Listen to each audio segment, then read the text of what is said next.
Salut mon pote, salut les amis, j'espère que vous allez bien, j'espère que vous êtes en forme et tout. Moi je suis grave en forme. On va changer un petit peu, d'habitude je vous fais... enfin d'habitude, la dernière fois j'ai fait une vidéo sur des films, et là j'avais envie de tenter. C'est cool aussi, je trouve que ça donne pas la même vibe, c'est un aspect plus spontané, plus direct avec vous. Mais sur une pièce de théâtre que j'ai vue du coup à Lyon, euh, au théâtre des Célestins, juste là. Et la pièce s'appelle La réunification des deux Corées, voilà, de Joël Pomera. Donc, franchement, j'ai adoré, j'ai trop kiffé. Tant sur le plan du texte, tant sur le plan du texte, c'était vraiment bien écrit. Ça parle de relations amoureuses, de séparation, de conflits, de manipulation avec les amis, la famille, etc. Et ça parle aussi de vraiment de l'aspect du vide intérieur qu'on peut ressentir nous et de ce côté où on donne comment dire, on donne beaucoup trop d'importance à l'amour en soi, on donne beaucoup trop d'importance à l'autre, on donne beaucoup trop d'importance à l'amour et beaucoup trop d'importance à la relation à l'autre et et du coup en fait on s'oublie soi-même et ça c'est vraiment la grande vibe du truc et j'avais trop envie de vous partager ça parce que c'est cool quoi.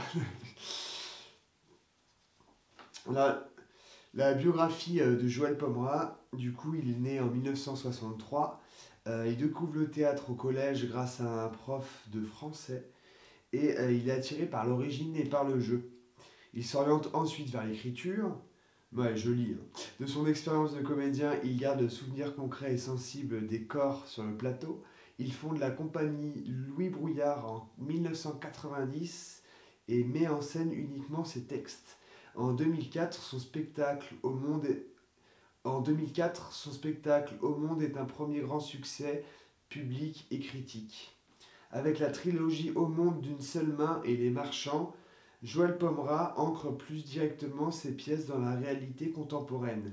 Il travaille à la réécriture de contes avec Pinocchio en 2008 et Cendrillon en 2011. La pièce a été jouée au Célestin en janvier 2023. Tout au long de sa carrière, Joël Pomera a reçu de nombreux prix et récompenses. Donc c'est un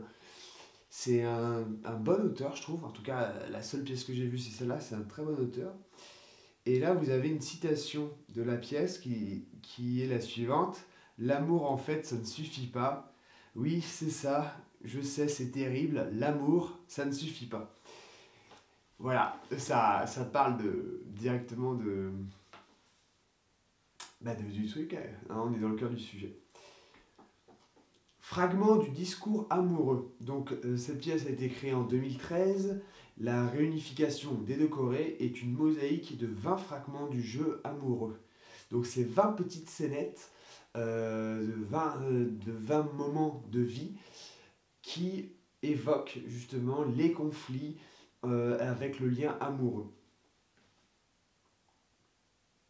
Donc du coup, avec réalisme et humour, parce que c'est aussi drôle, Joël Pomera y explore la complexité des liens entre humains et plus particulièrement le mythe de l'amour.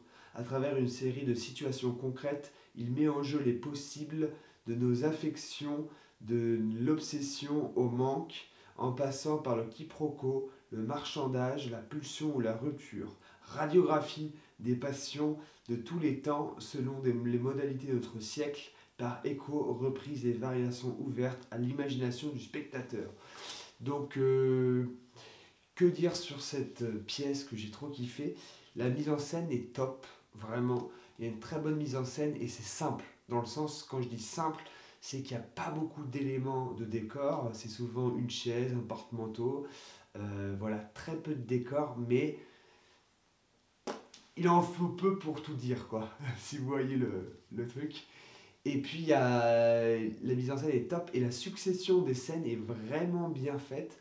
À un moment donné, on part sur une autre scène où c'est un couple de femmes qui s'embrassent, en tout cas qui sont in love.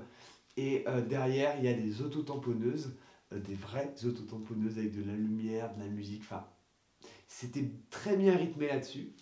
Et j'ai vraiment trop kiffé un autre truc, c'est les musiques. Il y avait vraiment de super musiques, très très belles, très, très originales, très touchantes. Et globalement aussi, ce qui était vraiment top, c'est le jeu des comédiens. Le jeu était, avec ce que j'apprends à l'école et tout, très bon jeu au niveau de l'élargissement de la voix, au niveau de tout ce qui va être voilà, la mise en scène aussi de chaque scène, de côté des déplacements des comédiens, et tout ce qui va être aussi la saturation, désaturation, globalement, et le côté où ils vont pousser, ils vont aller très loin dans les intentions du personnage, ils vont aller très loin au niveau des émotions, quand il y a engueulade ou conflit, bah, ça se fight, quoi. Ils y vont pas de main morte, ils y vont dans l'art. Ça, c'était très top. Et il y avait un truc aussi très cool que j'ai bien aimé, c'est que vu qu'ils avaient des micros, et bah, la manière dont ils jouaient, ça faisait un mélange de jeu entre cinéma, théâtre.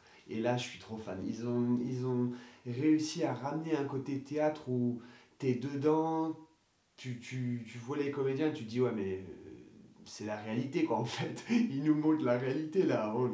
Des fois, je trouve, avec le théâtre, il y a un peu ce côté où, quand on voit les comédiens jouer, on se dit, bah, on est au théâtre. Là, on se dit pas ça, quand on se dit, waouh, je suis en train de voir une scène qui me parle, qui peut nous parler, une scène super réaliste. De trahison, de manipulation, de conflit, d'engueulade, de rupture amoureuse, et tu te dis, ok, c'est comme si j'étais dans l'intimité des gens en direct. Donc c'est très parlant, ça. Et puis le texte, je trouve ça très touchant. Il y a des très belles visions, justement, de la souffrance avec l'amour, avec le lien amoureux. Et vraiment cette vision de ramener encore, ça nous repousse à ramener à cette réflexion de dire, bah voilà, si on veut être épanoui dans une relation amoureuse, c'est important de s'aimer soi et de ne pas prioriser l'autre, parce que justement on sera heureux dans la relation avec l'autre si déjà on est heureux avec nous. Voilà, c'est-à-dire bah, prendre soin de nous, comprendre ce que nous on a besoin en tant qu'individu seul, ce qu'on a envie de faire dans notre vie, nos rêves, nos désirs, nos kiffs, pour ensuite avoir une relation avec le partenaire ou la partenaire plus équilibrée et plus cool.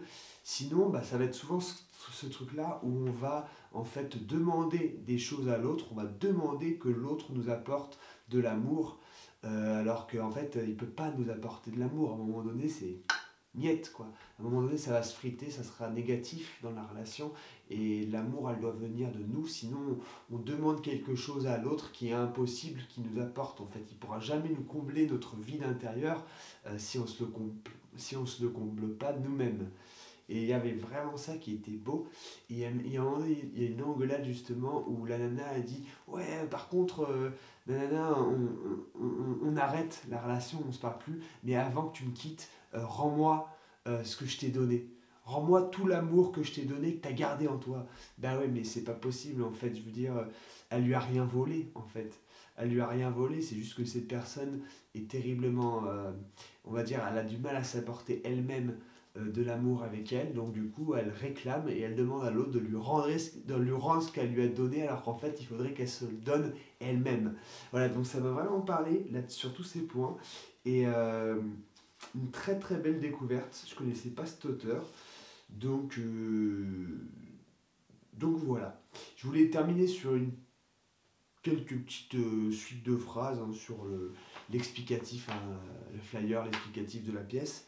Qu'est-ce qui nous lie? Qu'est-ce qui nous attache aux autres et aux sentiments de notre propre existence? Quelles idées, valeurs ou fantasmes donnent du sens à ces liens? D'où vient la séparation? C'est à ce lieu, c'est à ce lieu de l'attachement, du désir et de ces déchirements, qu'ils soient amicaux, amoureux ou familiaux, que nous conforte la réunification des deux Corées.